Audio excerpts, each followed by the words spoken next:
Conocí a Margarita Zavala hace muchos años y era una activista por el Partido Acción Nacional, siempre metida, siempre haciendo cosas, siempre buscando pues tener una participación política muy importante.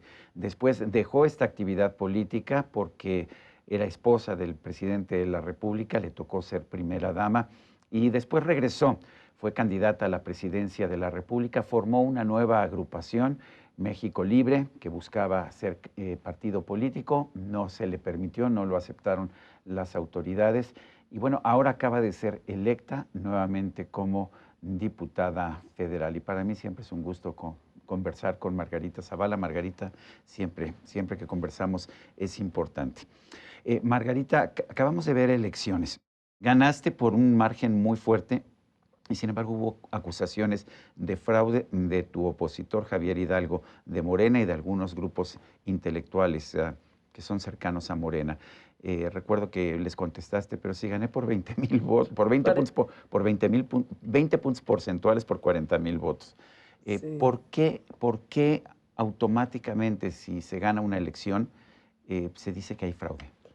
Bueno, es previsible en ellos, aunque te voy a decir, al principio ellos aceptaron sin problema, porque no solo gané yo, Jorge Triana ganó más o menos por el mismo porcentaje en el distrito 17, en el distrito 15 se ganó por más, las alcaldías se ganaron por mucho, mi distrito es exactamente la alcaldía y tuvo el mismo porcentaje. Entonces al principio aceptaron, yo creo que ahí les echaron, pues alguien les dijo, oigan, no la dejen pasar así, y están. A veces digo, es muy fácil acusar a una mujer, pero también es muy fácil de pronto en México acusarnos unos a otros. Y creo que espero que ya pues vayamos parando eso, porque no tiene ningún sentido generar una desconfianza en una elección que claramente pues la ganamos. Y no la gané yo, la ganó desde luego una enorme cantidad de ciudadanos que hayan votado por uno o por otro partido, que salieron y votaron. Creo que en la Ciudad de México eso fue ejemplar, fue por arriba de la media nacional la participación de los ciudadanos que habitamos la Ciudad de México. Y sí, yo lamenté mucho, claro que dije, oigan, pues sí, gané 110,000 votos, pero 42,000 más que el segundo lugar y más de 20 puntos. Además se recontaron los votos. Entonces todavía incluso hay bueno, se amplía un poco la ventaja. Entonces no tiene ningún sentido, creo, meternos en esa dinámica. Yo creo que es importante no subirnos al tren del odio, pero por supuesto creo que ahí mintieron, sí me enojé. Pues sí, Pero bueno, bueno, vi lo que que le sigue. molestaste. Pero a ver, eh, fuiste candidata de la coalición PAN, PRI, PRD y tú habías venido impulsando otro movimiento con anterioridad que no tuvo el registro como partido político. ¿Qué significa esto para el futuro de Margarita Zavala? ¿Vas a regresar al PAN? ¿Te vas a mantener como independiente? ¿Vas a volver a tratar de formar un partido? ¿Cuáles son tus opciones? ¿Qué estás pensando? Bueno, yo creo pasando la vorágine de las elecciones, me parece que México Libre que está encabezándolo Fausto Barajas, pues tendremos que revisar qué se hace en la medida con los instrumentos que se tienen de acuerdo a la ley. Y eso fue lo que hicimos en esta elección. Es decir, todos los mexicanos debíamos participar, bueno, en cualquier elección, pero en esta en especial, por lo que creo que se jugaba, y, y participa uno con los instrumentos que tiene. Y esos son los instrumentos que hay para estas elecciones y para las siguientes, para el 24. Yo soy de México Libre, llegué de la mano México Libre. Agradecí mucho que me ofreciera el PAN la Ujú, candidatura. Tuvo que dejar el PAN a un lado unas cosas, yo también. ujú. El PRI y el PRD al aceptar mi candidatura también todos que tuvimos que dejar algo. Y bueno, eso es parte de la vida política.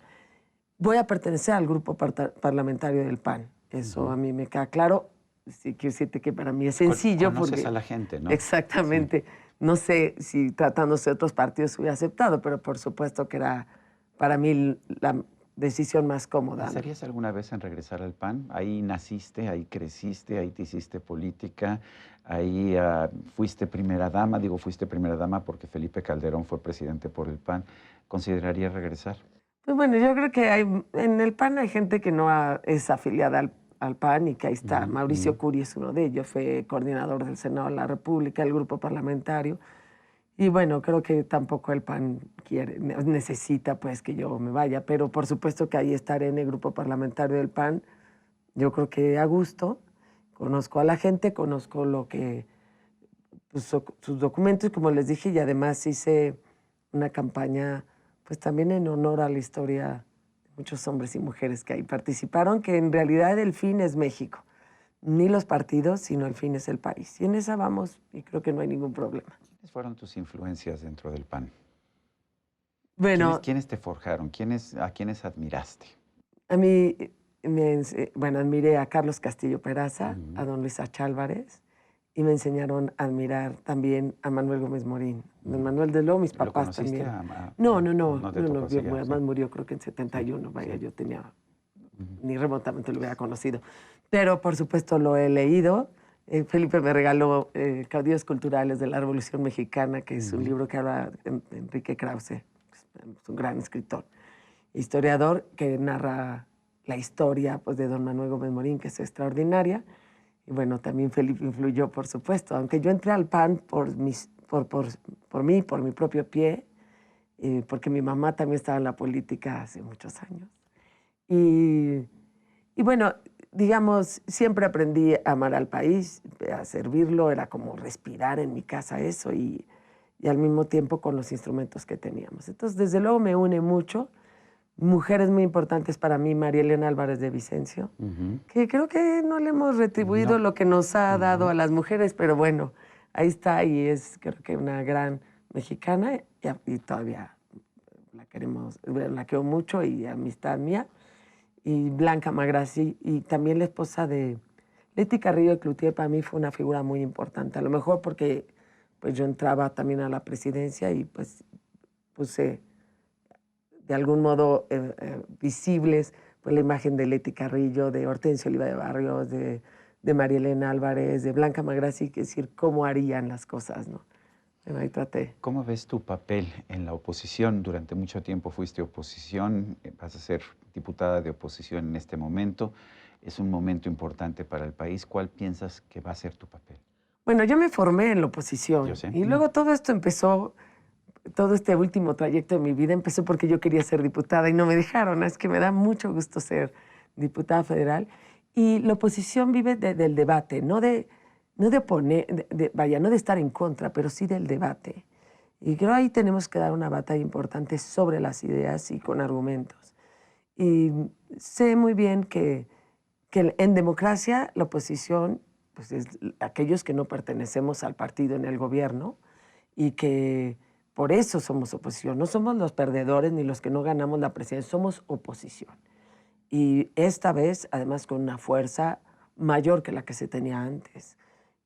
Y ahí estaremos para decir lo que pensamos, para hablar de la importancia de una reactivación económica, para hablar de las clases medias, para hablar de la fuerza y motor de una economía como son las clases medias que necesitamos reactivarlas, para hablar de la falta de abastecimiento de medicinas en el sistema de salud, para hablar del déficit hospitalario, para hablar de estancias infantiles que pues no han ayudado en nada a las mujeres su cancelación, para hablar de la seguridad de las mujeres y de la seguridad de todos los ciudadanos. Es decir, hay temas muy claros que vienen en estos 3 años que tenemos que responder como oposición y espero ser también un factor de unión en la oposición. ¿Consideras que las clases medias son egoístas y aspiracionistas? O yo diría aspiracionales, pero bueno, cada quien puede usar la palabra que uno quiera. ¿Las consideras así a las clases medias? No, Sergio, la verdad es que yo creo que un país tiene que aspirar a la clase media, tener clase media, ser un país de clase media. Mi mamá, me acuerdo... Es curioso, Dilma Rousseff decía eso, se enorgullecía que Lula había metido a más gente en la clase media de Brasil que cualquier otro presidente. Había un libro bastante bueno de Luis de la Calle, de México de clase media. Clase mediero. Es bien importante, es bien importante. Además, es un gran sector. Yo me acuerdo que mi mamá me decía, bueno, citaba a Federico Sanam, que decía, es un lugar donde se puede hacer mucho bien. Y yo por ahí alguna vez desarrollé, nunca lo publiqué, pero es un lugar donde ni aspiras a la riqueza porque la consideras innecesaria y sin embargo sabes de la pobreza que tienes que evitar a los otros, ¿no? Entonces, estás en un lugar donde puedes entender perfectamente dónde es el justo medio y dónde se hace más igual las cosas y más equitativas. Que yo espero combatir la pobreza para que haya más clase media y menos pobres. ¿Quién en el PAN se acercó a ti? ¿Fue el propio presidente, Marco Cortés, o fue alguien en particular que se acercó y te dijo, a ver, vamos a trabajar juntos en esta campaña? No, particularmente Marco Mm. Cortés y Andrés Ataide en Ujú. términos de En la Ciudad de formalidad México. y mucha gente alrededor. Y bueno, y también los de México Libre, también decíamos, vivimos un atropello del Estado. Y frente a ello, ¿Te piensas que sí tenían derecho a no, tener un bueno, claro que sí, no registro tengo la como menor duda partido? que fue una injusticia, pero no puede uno vivir ahí anclado, sino hacia adelante. Hay quien dice que que el que México Libre hubiera recibido registro hubiera debilitado a la oposición porque hubieras jalado votos. ¿Nos hubiera metido en un dilema ético? Sí, realmente. Pero nunca es bueno atropellar los derechos. Nunca es bueno para un país que se atropellen los derechos.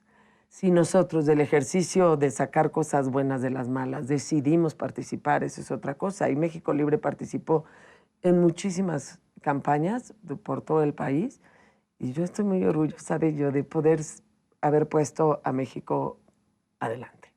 ¿Cuál es tu filosofía, Margarita? ¿Qué representas políticamente? ¿Eres de izquierda, de derecha, de centro, conservadora, fifí? Bueno, ¿Qué eres? creo que en todas las etiquetas de todos los que piensan distinto a Morena me señalan.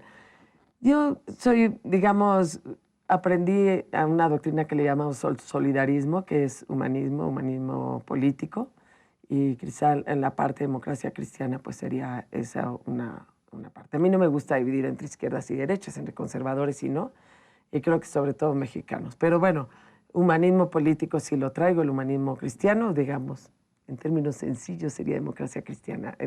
A veces pues algunas cosas tendrán que ver en términos sociales con un poquito más a la izquierda, otras con un poco más a la derecha. Estoy muy clara en una economía libre mercado, muy clara en un tema de economía competitiva, solidaria y sustentable. ¿Y en cuestiones morales, en cuestiones religiosas, en el aborto, por ejemplo? No, desde luego estoy con el tema, desde luego a favor de la vida y no por un tema religioso, sino me parece un tema racional. Creo que hay bienes jurídicos que deben protegerse.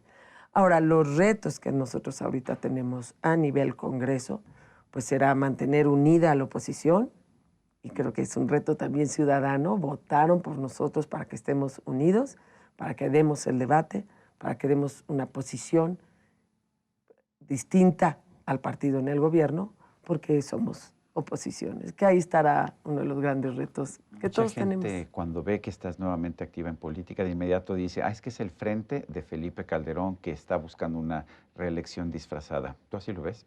No, no, y además yo creo que ahí deberían de revisar algunos que defienden los temas de violencia de género si no están cayendo en la violencia de género. Alguna vez le dije a una persona de los medios, la siguiente vez que me citen así, de verdad, voy a revisar, denunciarlos por violencia de género.